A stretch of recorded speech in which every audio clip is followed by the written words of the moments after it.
This episode may contain content of a graphic nature, including descriptions of physical and sexual violence against adults, children, and animals. Listener discretion is advised. Hi, everyone. I'm Talia. And I'm Tonya. And together we are Crimes and Consequences, a true crime podcast.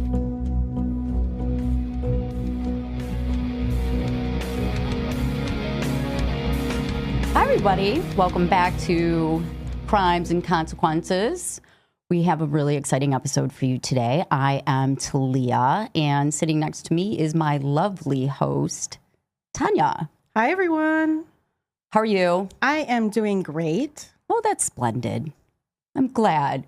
This is the first time we've ever done a video for YouTube, so we really have no idea what we're doing.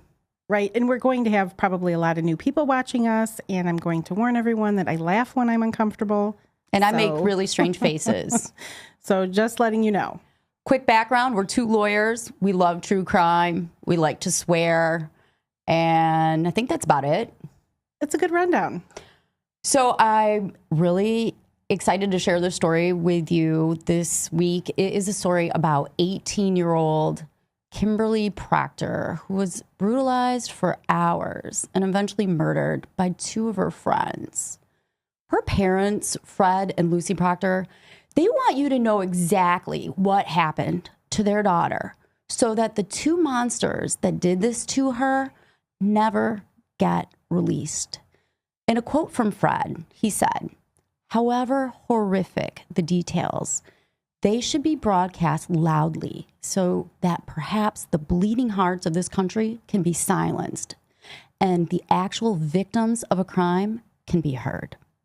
That breaks my heart. I know, it's really sad. Very sad.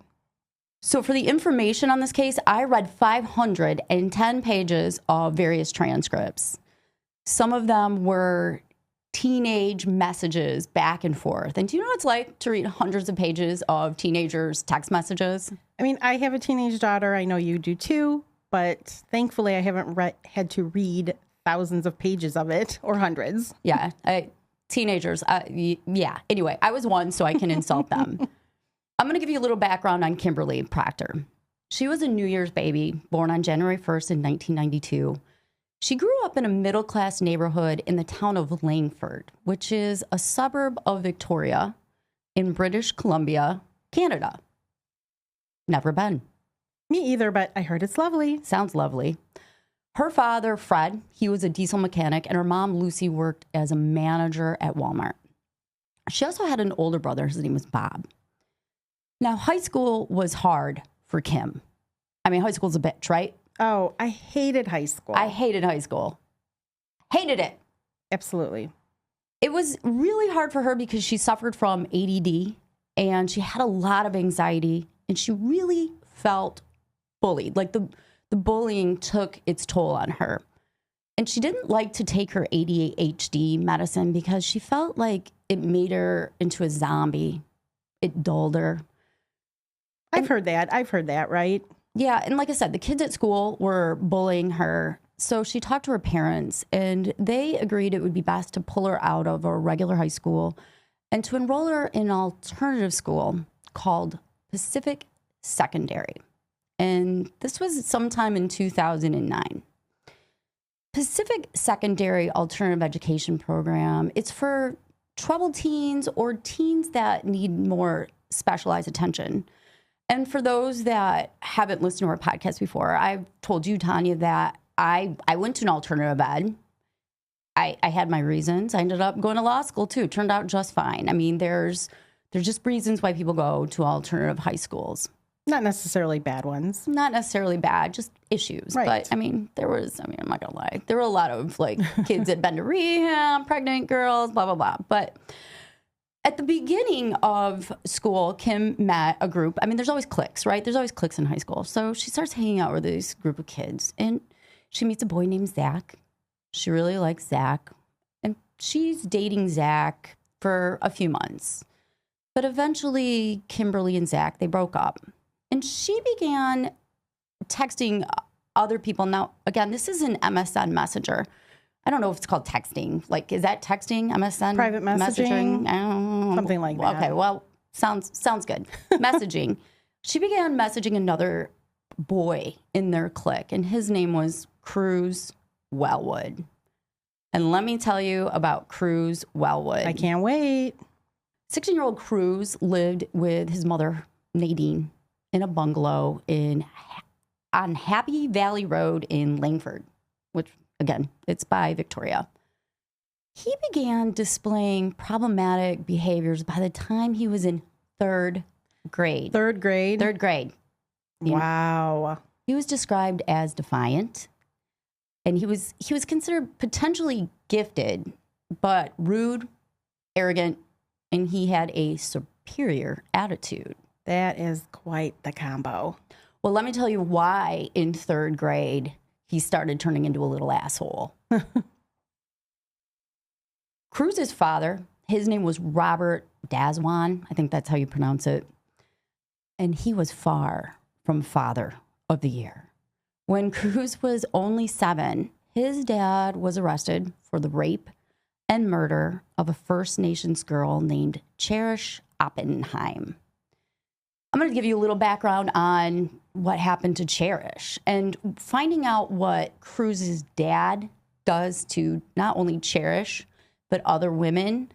That's just a little insight into what Cruz will eventually end up becoming. Cherish Oppenheimer, she was in 11th grade. She was last seen Friday after school on October 13th in 2001. She'd asked her mom if she could go uptown and visit with a friend. And her mom said, okay. And her mom dropped her off outside the 7-Eleven. But she told her, don't be home late. And Cherish was a great kid. Like, if she's not supposed to be home late, she's not going to be home late. That evening, her mom, she fell asleep on the couch, and she was worried because Cherish wasn't home, but Cherish didn't have a cell phone. And I mean, I don't know what time she fell asleep, but she wasn't like so worried, but she just was sleeping on the couch waiting for Cherish to come home. At around 3 a.m., her instincts, she says, like woke her up. And she's, where's Cherish? Where's Cherish? So she goes into Cherish's bedroom and she sees that her 16-year-old daughter is not home. And it's 3 a.m. She freaks out. She knows, would. Right. She knows something's wrong. That's crazy. I mean, that's late. And that is when the search for Cherish began. 9 days later, Cherish's badly damaged body was found on a deserted road 13 miles from that 7-Eleven. She was nude. She was covered with rocks and debris. She'd been beaten, raped, and strangled to death. And Cruz's father, Robert, he was on the police's radar literally since she was reported missing. And there were 2 reasons for that. A, he'd been stopped that night after Cherish went missing in a van by a hotel not far from that 7-Eleven. And I don't know the reason why he was stopped in that van, but the police officers noticed that on his seat was duct tape and a knife. Oh, normal things that you would carry around, right? On your, driver or passenger side seat. Just casually have it in my car. Got some duct tape and a knife. And that's reason number 1. Now, reason number 2 is he had this history of violence against women. In 1993, so this is 7 years earlier, this is when Cruz was just a baby, or maybe, I don't even know if he was born, but it's around the time he was born. He got caught breaking into a woman's house at night. He climbed on top of her and he was trying to stuff a rag into her mouth. I don't know all the details, but she managed to end up calling the police, and he served some time for that. And only 6 months before Cherish was murdered, he was arrested for raping a woman at knife point. He was actually out on bond when Cherish was murdered. So that's how they knew. That's how they connected Cruz's father to Cherish. Now, Cruz's father, Robert, he was sentenced to life in prison in 2002. And that's the last time Cruz ever had contact with him. And what age, like, is 7 second grade? Yeah, I think so, yeah. And So, remember I said it was around third grade that he started having problems? See, I mean, your dad goes to prison for murder. Who'd guess you're going to have some fucking problems? Yeah, I guess that would cause some behavioral problems, I suppose. I mean, I'd be all shades of messed up. Yeah. Kids at school would tease him. I don't know exactly what to say. Something like, oh, your dad's a killer. I'm imagining because kids are assholes. Yeah. I mean, right. And so that probably caused, I mean, I get it. So he ended up being, I don't know, messed up from that. Maybe he was messed up genetically from it. Well, I don't know. But it was only a matter of time before he ended up following in his dad's footsteps. It was in 5th grade that Cruz met a boy named Cameron Moffat, who he was 1 year older. And they ended up becoming best friends. They were opposites in a lot of ways. Cruz was intelligent. He was a quick learner, while Cam was considered slower, and he pretty much failed at school. But they had one thing in common. Oh, what was that? They were both deeply fucking disturbed. Oh, of course, because crazy attracts crazy. Even apparently in 5th grade. Maybe that's why we're friends. I don't know. Maybe. Cam demonstrated concerning behavior at even a younger age than Cruz. Younger than 3rd grade? Yes, he was about 4. And most likely it was a result of him being molested. But again, he could just have some sort of crazy sociopath gene in him. Through the years, his parents, they tried to put him in counseling, but he wouldn't talk. He refused to cooperate with any counselor. He refused to take any meds. He would lash out at home. For example, he would always jump out of the 2nd-story bedroom window to the point where they ended up blocking it somehow. And I don't know exactly how, but he would cut himself. He would bring a knife to school and show it off. And I mean, this is elementary school. So, I mean, the administrators had their hands full with him. Yeah, and you can only imagine how it's going to get way worse, people. It's going to get way worse. In the next few years, the two boys became even closer. Like, they were like brothers. They both got kicked out of regular high school, which is how they ended up in Pacific Secondary, where Kim was going to school. They spent most of their time smoking weed, drinking alcohol, and they would play World of Warcraft. I've never played it. Me either. I mean, I don't think we look like two people that would have played it, but I never played it. I know what it is. But so I mean, it's a video game, right? They're playing a video game. I don't know shit about it, but they went from smoking weed, drinking alcohol, playing video games to watching sadomasochistic porn together. Because that's the logical leap. They were, how old are these kids when this is happening? I'm thinking they're like 15 now. So, I mean. Oh, that's great. And they're sharing their sexually violent fantasies. They also shared videos. I can't say this. Oh, I'm going to, though. Of bestiality. But not just bestiality, Tonya. Oh, no. Bestiality with dead animals. Okay, seriously? Really? There's videos like that out on the internet? I guess I shouldn't be surprised. Of course there is. Don't you remember we had that one client that was into like goat porn? And he asked me if that would affect his divorce. But I'm like, no, actually, there's nothing they can do about it. If you like goat porn, you like goat porn. Hey, great. That's fantastic. Yeah. No shaming here. No shaming. But if Behind you're the watching, scenes, I was like, if you're watching videos of people fucking dead animals, I do have a problem with that. Specifically, I know for a fact that they watched a video of a guy banging a dead cow. Oh, man. A cow?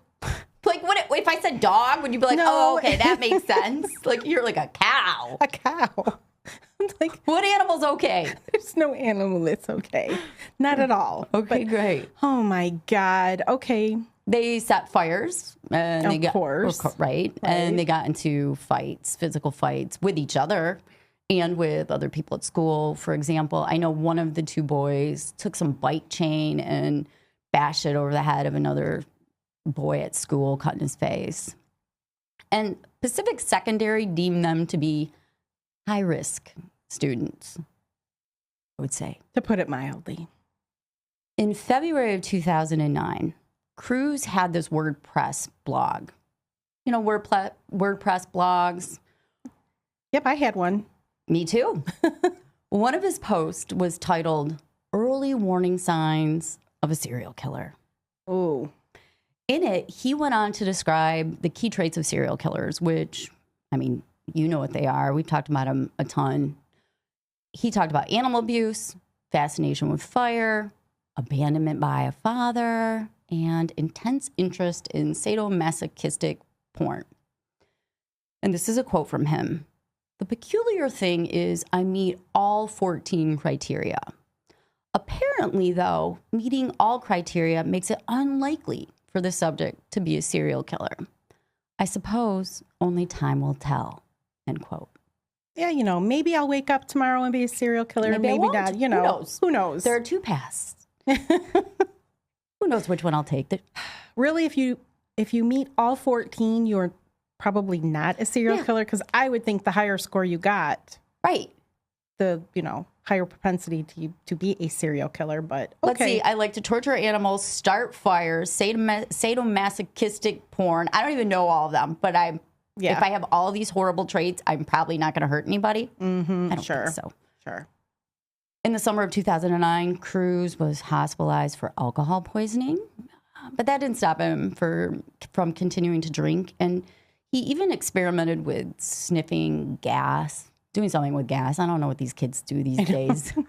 I don't know. Back in my day, we smoked weed. Like gasoline? Yes, yeah. Okay. Huffing, puffing? I don't know. I don't know. Sure.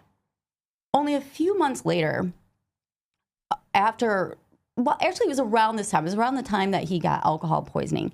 Kim and Zach, they didn't work out. They fizzled. And Zach was in the group of friends with Cruz and Cam and Kim. And they all have these text messages and stuff.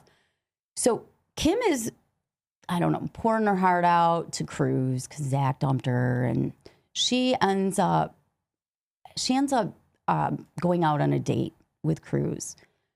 Cam is really interested in her, and both Cam and Cruz were wooing her when they found out that she was no longer with Zach.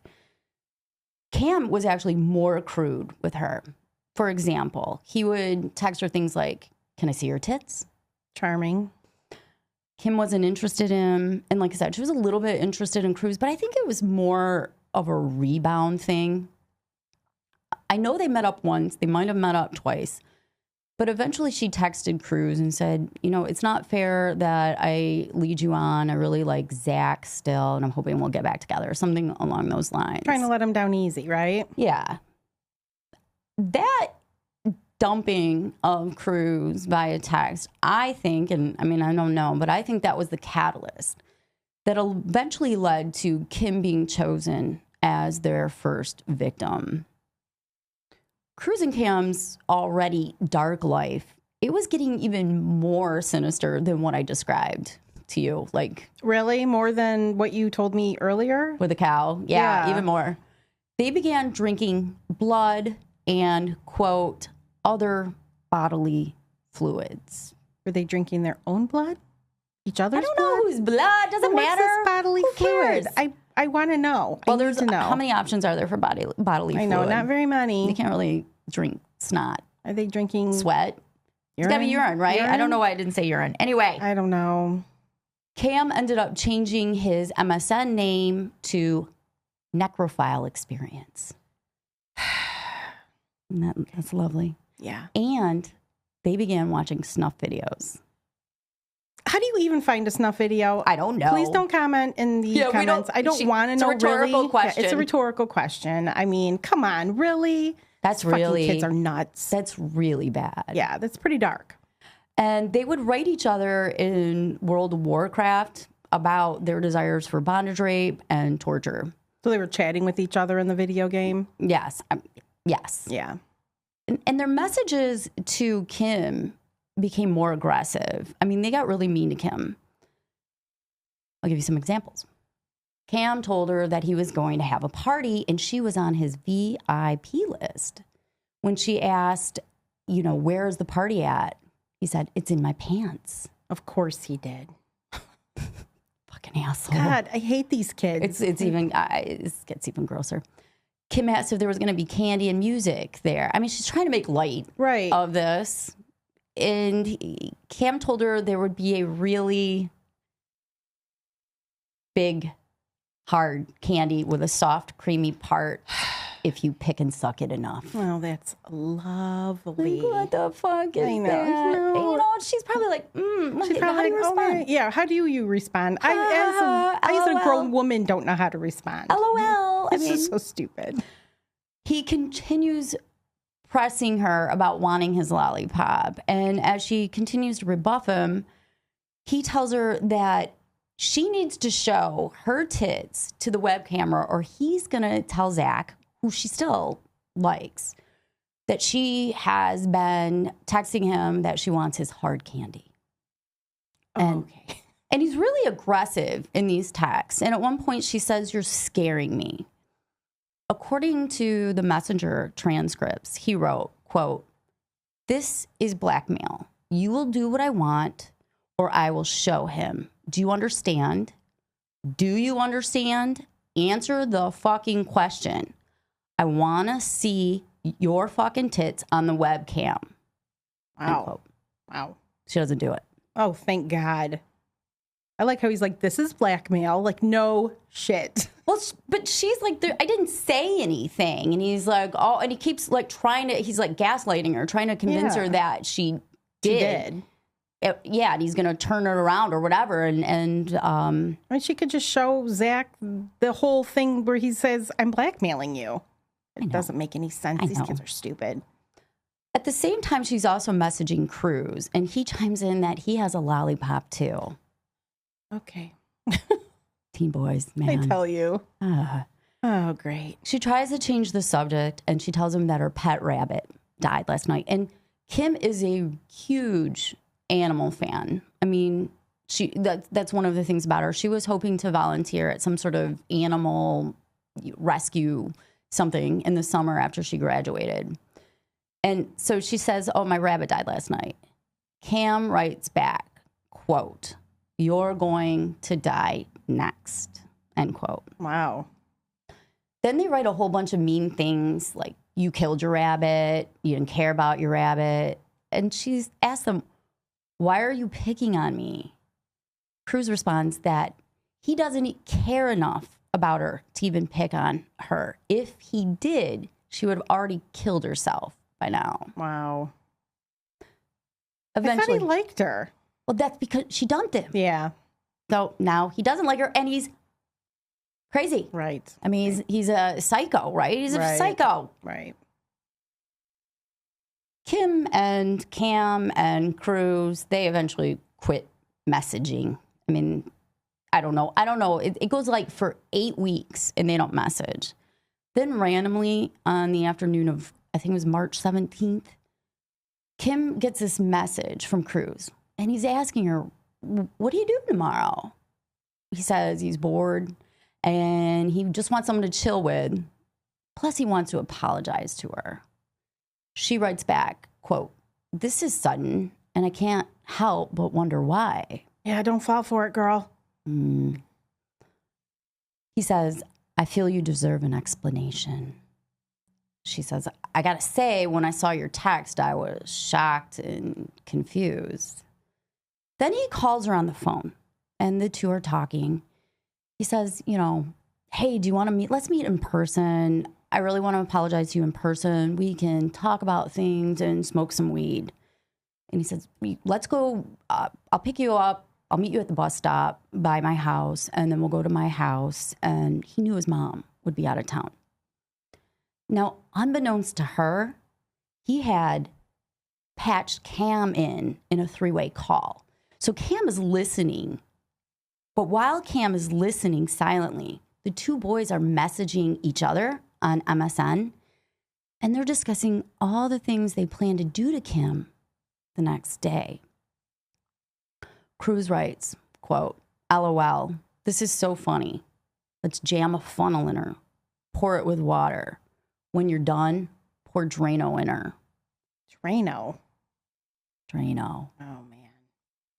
I'm going to rip her nose ring out and burn it. Burn her flesh. Cam responds, why not keep her bound and alive?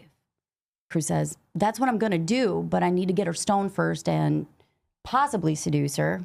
I'm not going to kill her right away. These two psychos end up convincing, well, it's actually Cruz, ends up convincing Kim to come to the bus stop near Happy Valley Road. She didn't have class the next day. And so when she woke up in the morning, her mom had left for work and she put on this black hoodie, had this number 13 on it. And she walked to the Langford bus exchange. Cam and Cruz, as I said, they were going to meet her there. But before they did, they went to the store and they bought some supplies. They bought gas. Oh, no. So they could set Kim on fire. And Cruz came up with a phrase that he would say so Cam knew that he was ready to attack Kim. The phrase was, quote, I think I'm going to make some KD, end quote. KD, like the letters KD? Yeah, but I guess that stands for mac and cheese in Canada? I don't know. Oh. Canada's just literally, we're from Michigan. It's just like right Yeah, there. I've never heard that. And let's make some KD. Okay. He planned on doing some sort of ninja move or something where he would instantly make Kim unconscious, but only temporary. Like, I don't know, something Because he's from a movie. badass, yeah, right? right? Some sort of, I don't know, Rambo move. I don't know. I don't even know. But, I mean, I don't know if he ever used it. I've tried it out before, but he was going to do some sort of ninja move. The three met up at 10:20 a.m. at the bus stop. They made small talk as they walked to Cruz's house. It was this small house. It's a bungalow. It's got a kitchen and a living room and a dining room, but they're all kind of an open area. Not long after they arrived, he tried to do that Rambo move, but it didn't work. Probably because he didn't know what the fuck he's doing. Instead, Cam and Cruz, they began hitting, kicking, beating, and, quote, hammering on Kim. Cruz yells at Cam to get the duct tape from the kitchen counter. And Cam takes the tape. He wraps it around Kim's lower legs and her ankles, while Cruz uses some of it to bind her wrists behind her back. And then the duct tape is used to hog tie her. Oh. Cruz takes a black sock from his right foot and he stuffs it in her mouth. And then they take duct tape and they don't just put like a piece here. They wrap it around her head to her chin. Nobody knows how long she was brutalized, but I do know that she was moved from various places around the house. She was in the living room. She was in the garage. She was in Cruz's bedroom. And the majority of the brutality took place in Cruz's bedroom. And it's really brutal. Like, it's really fucking gruesome. It's horrible. A knife from the kitchen was used to cut her clothes. And like I said, they took turns raping her and beating her for hours. Her bones were broken. They acted out these sadistic fantasies. I know at some point Cam, he cut the duct tape from her ankles and her legs in order to make it better for them to sexually abuse her in various ways. And then he bound her with duct tape there again. Now, I read a quote from Kim's father in which he said that Kim's underwear was stuffed in her mouth in duct tape, but then I read like police records that said it was a sock. So I don't really know which one it was, but I mean, in the end, it doesn't matter. As I said, this assault went on for hours. We know that. And during it, Cruz's probation officer called him because, of course, he's going to be on probation because he's a piece of shit. Thank you. And he didn't answer. And then there was a knock on his front door, and it was the probation officer. It was a woman. She left, believing that no one was home, not knowing that Kim was inside, alive, being tortured. So then Cruz does what Cam later describes as handiwork. And again, we don't know everything these boys did to her. We only know bits and pieces because they say, oh, over time, the truth will come out, but they never really say it. But Cam does later say that Cruz went about his handiwork. He raped her with a knife, cutting up her organs. Oh. A 4-inch lollipop stick was inserted in her vagina, and garbage was inserted into her rectum. This poor girl. I don't even know all they did. This is only what they would admit to, right? Exactly. I don't even know. Actually, yeah, they must have admitted to it. I don't know how we know that. I don't know if that was maybe because of the autopsy. Yeah, because they really didn't admit to all that much. Some point during the assault, a plastic Walmart bag that was on the kitchen was put around her head and duct taped. She was still alive. We know that. She was battered, bloody, and bound. But I don't believe it was that caused her death. Maybe there was a hole. Maybe they took that off. Because I do know that she was alive when she was brought into the garage and placed into a deep freezer and left there. While she suffocated in the freezer, Cruz got online and sent an instant message to Kim's account. He said, hey, I thought you had babysitting. Did you finish early? Now, he's trying to set up like his alibi or something, right? Yeah, he's not with her. No, he's not. Reaching out to her. Of course, she's supposed to be babysitting. One of his friends notices that he's online, and he's always online. And he hadn't been online for hours. That much we know. He had not been online for hours. So he reaches out to Cruz, and Cruz is going back and forth with his friend, and then his friend tells him something really weird. He says, I think my dad drank rubbing alcohol. And he's waiting for Cruz's reply, and he doesn't get a reply. 8 minutes go by, and he finally writes to Cruz, quote, dude, say something. Cruz replies, quote, sorry, my freezer was jumping around, end quote. The freezer that Kim was in. Yes. These little fuckers. Once they'd finished doing whatever they, did to Kim, and she's in the freezer, they didn't want the party to stop. So Cam reached out to an ex-girlfriend of his and said, do you want to come over to Cruz's house and party? But by the grace of God, she said no. Otherwise, she'd be dead. Yeah. You know it. Yeah, I know she it. lucked out by saying no. The next morning, Cam and Cruz put Kim's corpse in a hockey bag, and they carried it to the Langford bus exchange. How do you carry someone's remains in a duffel bag and hop on a bus? You're a psychopath. Yeah, but how you do, I'm just saying logically, how do you hop on a bus? Well, hockey bags are pretty big. I know, but okay. Because they're crazy. Talia, they're nuts. They're look at somebody that got this massive hockey bag. It's normal in Canada to have a hockey bag. That's true. It's not unusual. That's a good point. They're two teens. Right. That makes more sense. Thank you. You're welcome. So they get on the bus. They've got this hockey bag, and they go to the Galloping Goose Trail in a city called Colwood. From there, they carry that bag to a spot under the bridge. They pour gas on her, and they light her on fire, and they just watch her burn. And they watch her burn. When they were done, they went about their day like nothing happened. Cruz, he ended up going home, calling some girl. She came over to his house, and he spent the day hanging out with her. Cam had brunch with his grandma and mom. And then after brunch, they all went to the store and they bought him a video game. Oh, that's because he's such a nice boy. Give him a new video game. Life was, back to usual for them. Sure. Meanwhile, Kim's family's panicking. She was supposed to be home after babysitting. She had babysitting at 3. She was supposed to be home, and it was really important that she be home because she was going to start sewing her graduation gown, which they were really, proud of. That it was a big deal. It was around 7 p.m. when a group of boys, they were smoking pot by the by the trail, by the bridge, and they notice that duffel bag. And, you know, they're a group of teen boys getting stoned. They look at the duffel bag and they see this body. And the body was charred beyond recognition.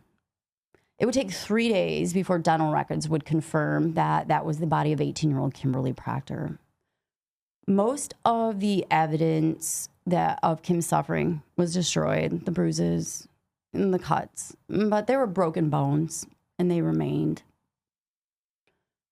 Of course, police start looking, family first, then the friends, and she's a teenager, so they're going to follow the digital trail, right? I mean, look through her phone if she had one, you know, text messages, all that stuff. So they see that she had, you know, texted with Cam and Cruz and spoken to Cruz on the phone, and they questioned the boys. And the boys were like, oh, we did meet up with her, but she left. She was only here for a little bit, and she left. Okay, all right. I mean, all you got to do is look at their history. These are high-risk boys. So obviously they were immediately high on the suspect list, but it took a while before they actually were able to arrest them. 5 days after Kim was killed, Cruz reached out to a gamer girlfriend. She was in Halifax. She's in World of Warcraft. And he started bragging about killing Kim.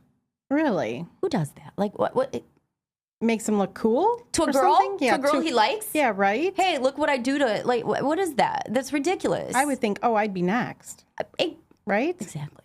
I mean, so Cam joins in to their World of Warcraft group texting, and Cruz, according to this girl, actually bragged about how he put a knife in Kim's vagina and cut her organs. Specifically, he highlighted that text. He also sent her news articles, links to them, to prove it was real. Really? She writes him, quote, what about her family and friends and all whose lives you've ruined? And he wrote back, I don't feel bad for them. Wow. So did she go to the police? No, she didn't go to the police. What? She assured him that he had her full support. Oh, your secret's safe with me, you psychopath. I will support you. Yeah. No, oh, no, I fucking won't. No. Deal breaker right there. Right. Seriously. He told another gamer, this was a boy, he said he did it because it was easy. And that person didn't come forward either. See, that's a really insane thing to say. That's just a red flag. A week after the murder, Cam messaged Cruz and he said, quote, since we killed that bitch and it wasn't too hard, we should do it again, end quote. They're planning it. Fucking assholes. I love they're planning it through texts to each other. Bunch of idiots. Time goes by. It's a couple weeks. Cruz explodes at school. He's in a classroom. He hears some students talking about Kim, and he yells out, quote, no one fucking cares. She's dead. Who gives a shit? I'm glad she's dead. I hated her. Wow. Wow. That's... Man. Dude. I know. About a month after the murder, and this is right before they get arrested, Cruz has a new girlfriend. She's 14. They're walking, I don't know, talking, and he tells her all the details of how he raped and murdered Kim. According to this girl, Cruz detailed the torture, and he also discussed how he had strangled Kim. And again, that wasn't really her cause of death. So they just, I'm suspecting that maybe they're just doing all these horrible things to the point where she's almost dead, but not dead. And he also discussed how in the end, they tried to finish her off by breaking her neck, but it didn't work. Oh my God. Did that girl go to the police? No. I can't believe none of these kids went to the police. No, not until they were already arrested. I mean, I would have been freaked out. At 14 years old and you're with this boy and he tells you all this gross, gruesome shit and you don't go to the cops. She said that she still wanted to be with him. What? She's 14. I don't know. I don't know what my stupid 14-year-old ass would have done either. I don't know. I don't want to judge anybody. Who knows? Maybe. I don't know. That's fucked up, though. At least 4 girls ended up coming forward to school officials to tell them how Cam had rough bondage sex and he was verbally abusive after the sex. And one girl even claimed that he date raped her a few months before Kim's murder. The 2 were finally arrested on June 18th in 2010. Of course, they're interrogated separately, and they were interrogated over a couple days. And I watched part of the interrogation of Cam and read the transcripts. Kim was so brutalized that Cam didn't even know exactly how she died. He asked investigators how she died. There were also a lot of questions in the transcripts about necrophilia. He denied having sex with her corpse. However, he couldn't rule out that maybe Cruz did. I have a feeling that they probably did that too. I wouldn't put it past him. No, not if they're watching videos about dead animals. I mean, what's the difference? Well, to them. Right. I mean, I know there's a huge difference, of course. Of course, maybe I know. After the episode, we'll talk about the difference. But of course, I mean, to them, I can't see where they would see it was a difference. In trying to use words to describe what they did to Kim, this is what Cam said. Quote, "You can only draw the line so far with disturbing, horrendous, gruesome, horrific, completely disgusting, and horrifying." There's just not strong enough words, I guess, is what he's trying to say. Yes. Yeah. He also describes the adrenaline rush he felt during her torture and murder. And I am going to play a clip of his interrogation. This is the interrogation of Cameron Moffat. So when that's happening, what's going through your head? Everything. A million miles an hour. Yeah. It's like, what the fuck? Oh, yeah. And how do you feel inside? The biggest adrenaline rush you ever have, because it's, what the fuck? Yeah, absolutely. I can't imagine. I've had adrenaline rushes, but I can imagine that this is a huge adrenaline dumping. He also said something really weird. He said that Cruz was bisexual and had a thing for Will Smith. Oh, well, that's an odd thing to say. It's random. Really random. Irrelevant. 3 days after the arrest, the 2 were transported in the sheriff's van. They're going to go to their first hearing. I mean, in the United States, it would be an arraignment. I don't know what it is in Canada. So they didn't realize there was a wiretap in the van. They didn't know it was being recorded. And they're together and they're making jokes. They're making light of things. And it's just really gross. So here's a clip of these 2 in the van. Does my hair look better back like this? Or should I just because I figure if it's greasy, I might as well pull it back. My lawyer said you might be able to get tried as a youth because during the time it took place, you were a youth. No. See, well, you're still a youth. Yeah. Showed me pictures, everything. They were really trying to stroke my ego, tell me how smart they think I am, and oh, you're so good at manipulating and things like that. Really, they just made it seem like I got screwed over, and they're like, "We understand." And I'm like, "You touched me The one entire time." time, I had this expression. I just laughed at like half the things they said, and just like sat there with a big ass grin on my face. I hate them. What a couple of little assholes. God. Hate them. We have a clip of them on their way back from the juvenile home. This is Cruz discussing his lack of remorse. They're like, remorse. Do you feel any remorse? Any regrets? Anything inside of you? Any remorse? Regrets? Any remorse? Any remorse? Remorse? Did you feel remorse? Apparently no remorse. Well, what the fuck was that? Remorse, Yeah. remorse. What? That was a little bit psycho on that. The 2 ended up being in the juvenile detention center for a while. They did eventually get charged as adults. When they were in the juvie, Cruz confessed to at least 5 people. But I mean, I think he got off on bragging about her, obviously, right? I know. I don't even know how many people he's told. Can't keep his fucking mouth shut. But he said it was Cam's fault. Of course he did. And Cam did basically the same thing, but he said it's Cruz's fault. The boys were described by other inmates, is that what you call them? In juveniles Yeah. as being weird, not right, and showing no signs of remorse. I got to tell you a little bit more about what an asshole Cruz is, because I'm a mom. You're a mom.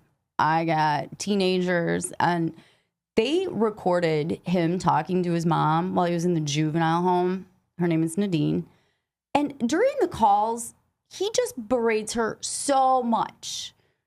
So, for example, she gets him a suit, and he says to her, quote, "You did a very bad job listening to me when I expressly told you my sizes. Look, Mom, there's nothing I can do being in here. I'm relying heavily on you, and you have been failing me every single time."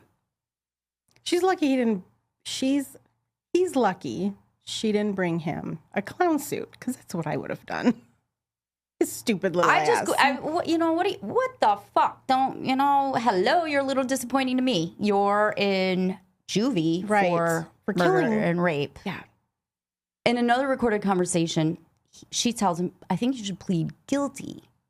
And he tells her, quote, "Look, just keep your fucking face out of it. I know what I'm doing. Understand that?" End quote. Wow. I mean, you think he'd be nice to her, considering, she's probably one of the only people that will probably ever visit him. Yes, Dad's certainly not, because No. he's in prison for murder too. Well, he's an asshole, so. She says to him, and I'm paraphrasing, "You kind of seem a lot like your dad." And he says, quote, "If you're telling me that it's the sociopath gene and I can't control it, then you giving birth to me is the cause of everything in my life, everything I've ever done." End quote. It's Basically, all her fault. it's her fault. Yes. It's her fault. Mom's fault, always. He also told her that he loves his girlfriend more than her because she's basically a piece of shit. Nice. Eventually, the two teens did end up pleading guilty to first-degree murder and indignity to human remains. They were sentenced to life in prison with no possibility of parole for 10 years. Oh, yeah. Because It's Canada. it's Canada. Canada. Yes. You guys are so nice. You So guys nice. are way too nice. Way too nice. Both teens were transferred to an adult facility, and they ended up being up for parole in 2019. A psychological report for the parole hearing regarding Cruz described him as sexual deviant, a sadist. He had psychopathy and indications of necrophilia. Oh, really? Nasty. The psychologist could figure that out? That's Guess so. That's pretty bad. He was deemed a high risk to offend, even though in 2018, he completed a high-intensity sex offender program. They deemed his improvements were minimal.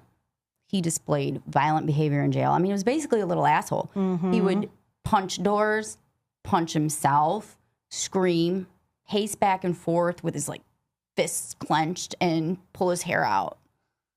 He refused to attend any it's called emotions management group.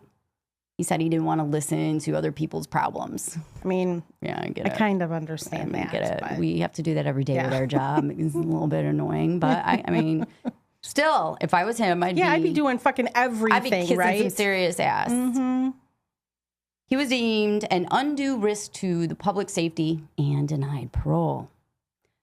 Cam, basically, it was the same thing. The psychological report described him as a sociopath with little to no hope of redemption, and he too was denied parole.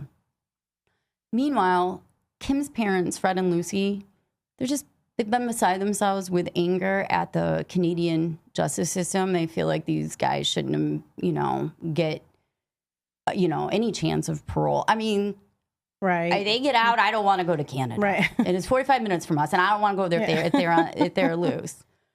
He said, quote, "I'm at a loss of what to do now. I feel powerless.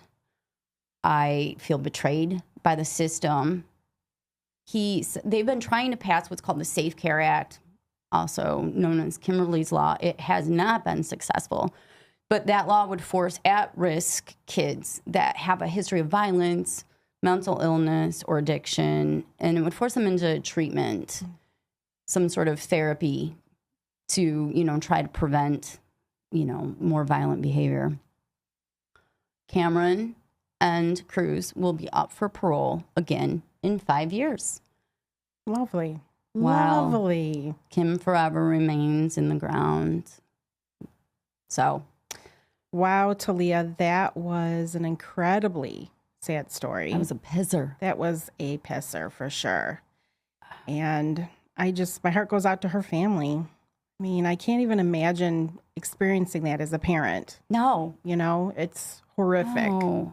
And these little fuckers just did it for fun. I mean, they have no soul. No. Literally, I mean, you've got to be soulless. And even after all this time, there's no signs of any remorse. No, none. None.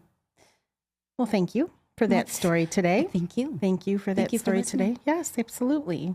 Do you want to share with everybody how they can find us on social media? Of course. You can find us on social media on Facebook and Instagram at Hardcore True Crime. You can go to our website to find out more about this episode. Pictures. Photos, yeah. Right, everything at crimesandconsequences.com. Did you have to think about it? I did. I did. Just for a second. Okay.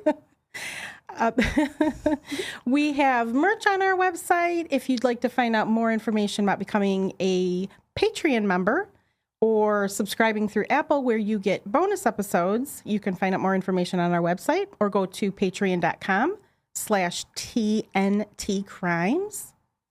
Yeah.